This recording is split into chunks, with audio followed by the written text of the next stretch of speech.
Hi, this is Mark from LongOnWatch.com, and well, Happy New Year. And today I'm going to be rolling a little bit back into American watchmaking. So I have four Brillier watches to share with you. Two are quartz, two are automatics, two are railroad style, two are just really cool classics. So I'm going to show them to you here. Again, this is the company. I've done one or two videos on them already. They are all assembled out in Fountain Hills, Arizona. Company is Fine Timepiece Solutions that does all the manufacturing. A lot of cool stuff, cutting edge technology, and they're building them right here in the USA. I should probably show also the packaging. It's actually useful, and it's made in America. It's a cool pouch, so you can actually use it. I did a video, I think a few days ago, on an AV8, and the box was just tremendous. Really cool watch, really cool guy, as I found out after I filmed the video, and everybody sounded off on that. But the box to me is kind of useless. At least this is something you can use when you're out and about, traveling, throw it in there. It's an extra pouch for your watch. That's about it. Let's check out these four new Brillier watches. So I've got four models to show you today. I think I brought in about 14 or 15 different ones. More like this, and then there's also some more expensive mechanicals that surprisingly have already started selling. So I've got two classic automatics and then two railroad quartz. In total, though, there's another two of these and another two of these that I'm not going to show that are on the website. Different case materials and finishes, same dial variations. I think you guys understand it all. Each watch that you see here is $395, whether it be an automatic or whether it be a quartz. The automatics are Miyotas and the quartz are Swiss Rondas. I want to break into the quartz first. This is the Americana Chapter 2 Railroad Swiss Quartz watch. So let's check it out. Steel case, kind of a cream ivory dial, off-white. It is a ceramic dial, so no cheapness here. It is a mineral anti-reflective sapphire crystal, and I think you could see that when the light hits it just like that. You can see the blueness of it. Let's get into the details, and then we'll get into the further details. 43 millimeters in diameter, 13 thick, that slightly domed crystal, beautiful. 50 millimeters tip to tip. They're all going to be about the same size. Let's see what we've got. Is a 22 millimeter lug width. Beautiful strap. Oops, let's see. We've got something written here. Genuine leather. Here it is. Made in the USA, if you could catch that. Beautiful engraving on the case back. 3 atmospheres water resistance. Assembled in the United States of America. It's very regulated for you to say that. Not made in the USA, because the components are not made in the USA, but it is assembled in Arizona, as I said. It is a Swiss movement. But look at the beautiful engraving. Clearly a railroad watch. I want to get this right because I get my notes out here. This is a Montgomery dial, they call it. I'm rolling that up on my railroad stuff, but this is called a Montgomery dial. The styling of it. So you have the minutes. See how the minutes are all around the outside? Great, obviously, if you are I guess, what is it, a conductor or a train timer? Or you know, the people that, you know, kind of time out the trains. Very easy to read at what minute you're at. Red every 5. Beautiful blue hands. Offset seconds in the center, bottom center. Beautiful dial. No loom. Speak of a beautifully finished stainless steel case. Nice onion crown. As I said, $395. I'm making sure I didn't forget anything. No, I don't believe so. 3 atmospheres of water resistance. Brillier Watch Company USA is emblazoned on the dial. It just looks so nice. Let's see. So a little snippet of text. The limited edition timepiece features the famous Montgomery dial with distinct hour figures, upright minute divisions, and larger numerals in red for 5-minute intervals, preferred by men working on the American railroads in the early 1900s. Pretty cool looking. Really nice. So then, on the other side, so this comes in different case finishes, steel, gold, and etc. Then it's almost like an A dial, B dial in Fliegerland. You see it? But what's so funny is that this predates Flieger's by 50 years or so. So this is a different dial.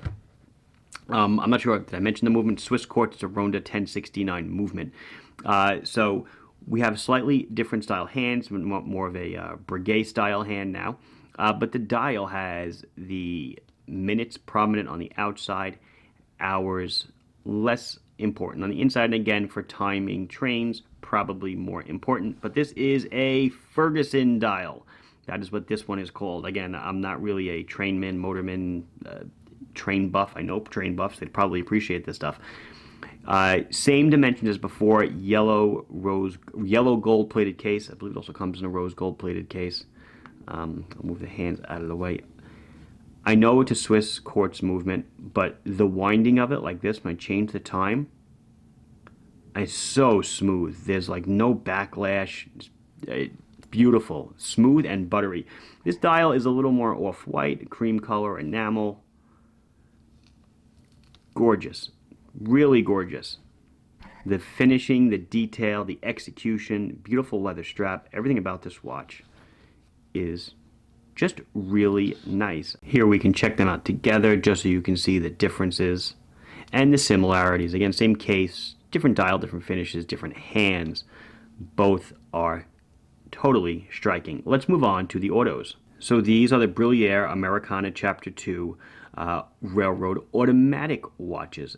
This comes in, I think, 4 varieties. There's a yellow gold, the rose gold here, the blue, there's a steel with a cream dial. So I guess we'll start with the blue one, right? So we are looking at all the same stuff, still manufactured and assembled out in Fountain Hills, Arizona. Well, not made in Arizona, I'm sorry, assembled in Arizona.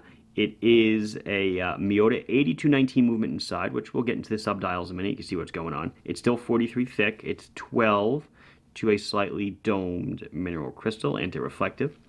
Still 50 on the tip to tip. Oh, guys, you know what? These screws, they are just for show. It uses normal lug bars if you want to swap to a different strap. That's pretty important. If you try to crank them out, you will just wind up breaking the screw head. 22 millimeter lug. Beautiful, beautiful strap. Nice, soft, Horween leather. So nice, so soft, so supple. It's the same strap that's on the BR01 watch that I've reviewed before, that other automatic, the one that looks like the Zenith Pilot. Really nice. Okay, so this is an automatic, so it hand winds. Let's zoom in on it a little bit, right? You can see we have a similar dial style to the first one, where the minutes are on the outside, the hours are on the inside. We have running, I'm sorry, I should say silver Breguet style hands, running seconds here, and then a 24-hour scale here. So I don't think it hacks being a Miyota. No, it doesn't. Set the time, the seconds hand does not stop. We have a separate 24-hour scale on the left, which is basically just a glorified AM/PM indicator, and then we have the date over here, fully charged. This will run for about 40 hours. Let's check it out. Nice engraving on the case back. This one is automatic. I think it's upside down. Yeah, it was upside down. I'm sorry about that. Assembled and tested in the United States of America. Beautiful title of stitching on the strap. Lots to love about this one. Really digging it. This is an enamel dial. Okay. Same thing on this one, another enamel dial, kind of an off-whitish cream color. We've gone with blue Breguet style hands, Roman numeral markers. Looks like the date is flipping. We are in PM, so let's go this way. Really nice rose gold plated case. Nice dark brown Horween leather with the matching buckle. The straps are made on these two by Jack Foster, so not a junky strap. They are quality straps. Here you can see the case back on this one. So they're all 43 millimeters, so not exactly small, not for the faint of heart, but I will try one of them on and we'll see how she goes.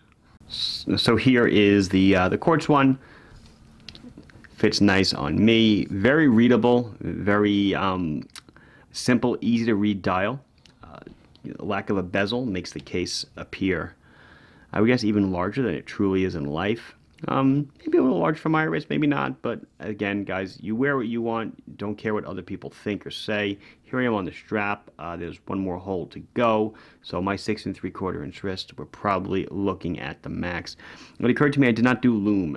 The only one of these that has loom, I believe, is this, the Blue Dial Auto. So let's do loom right now. So here it is in my not too dark studio.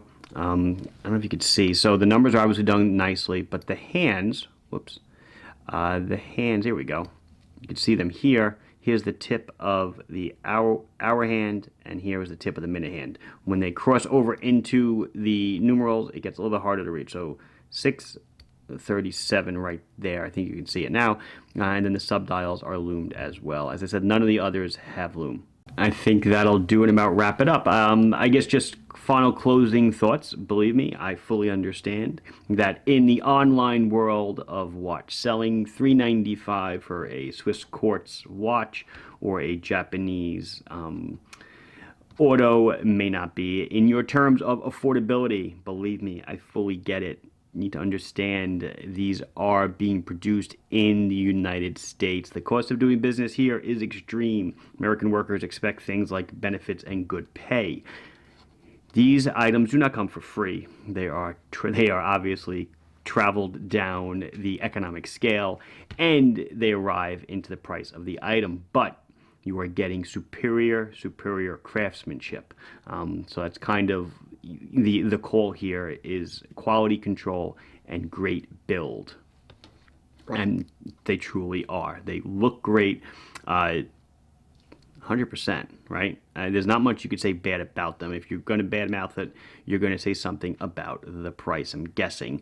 You're going to say, oh, you should have given me sapphire for that price. Well, yeah, not exactly. And then the watch is even more expensive at that point. Anyway, I belabor the point. This has been Mark from LongIslandWatch.com showing you some Brillier Railroad watches. Please like the video if you enjoyed it. Subscribe to the channel if you have not done so. Questions or comments, put them down below, and I'll be sure to address them as soon as I can. Thank you for watching. Bye-bye.